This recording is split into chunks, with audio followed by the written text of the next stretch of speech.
آج کے دن اللہ کی بارگاہ میں جس کا سب سے بڑا مقام ہے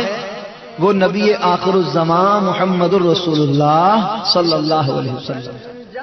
پھر جب خلقت آپ کی طرف آئے گی تو آپ اذهبوا الی غیری نہیں کہیں گے، یہ نہیں ارشاد فرمائیں گے جاؤ کسی اور کے پاس جاؤ، بلکہ ارشاد فرمائیں گے انا لہا انا لہا، میں ہی ہوں میں ہی ہوں۔ اور پھر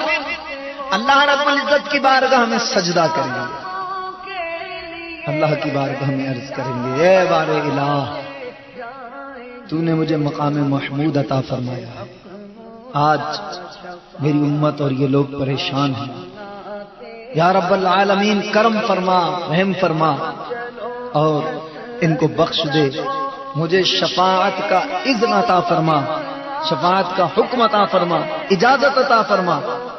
تاکہ میں ان کی شفاعت کروں۔ تو پھر اللہ رب العزت کا حکم ہوگا اور نبی پاک علیہ الصلوۃ والسلام ارشاد فرمائے گا اللہ رب العزت محبوب سجدے سے سر کو اٹھاؤ اور جاؤ تم شفاعت کرو، جس کی تم شفاعت کرو گے اس کی ہم مغفرت فرما دیں گے۔